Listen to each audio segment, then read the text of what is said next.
Dwight, what's it like to be back here at Fenway celebrating the 50th anniversary of that 1975 team? It's great. I mean, I love this ballpark, and someone asked me, what do you love about this ballpark? And I said, the fans.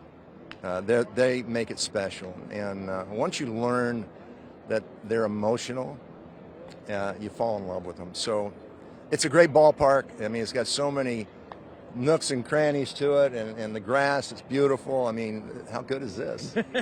And celebrating the 1975 team, Right. I was an 11-year-old kid, and they called your catch off of Joe Morgan, one of the greatest in the situation it was and everything else. Back. I think Kurt Gowdy had the call on that one. What was it like to see those guys again and to be a part of that? I saw a great picture of you, Freddie, and Jim Rice. What was it like to get together one more time? Well, we were together this morning and last night, and we're just reminiscing and trying to ask who's that, and is that his wife? Is that his first wife? Is that his second wife? That kind of thing. So, but no, it was great. Once we the ice was broken, it was fun to be around, and we're just reminiscing on how the game has changed a little bit, and just how great it was in '75. You know, this team has that kind of element to them, the Red Sox.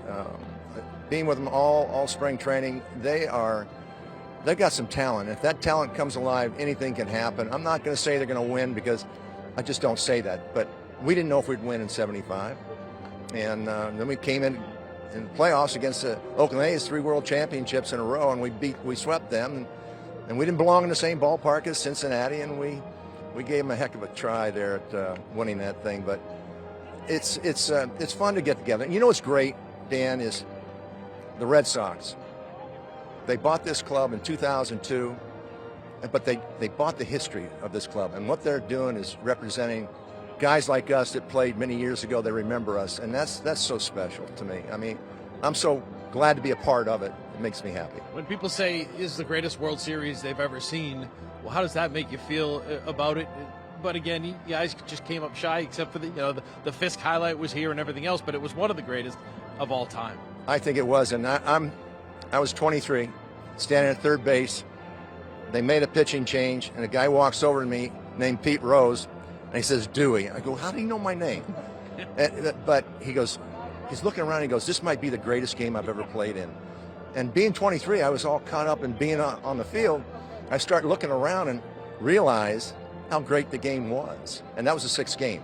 So he had the wherewithal to know that, and he brought it out of me. He also said it to Fisk at home plate. So here's one of my buddies over here, Fred Lynn.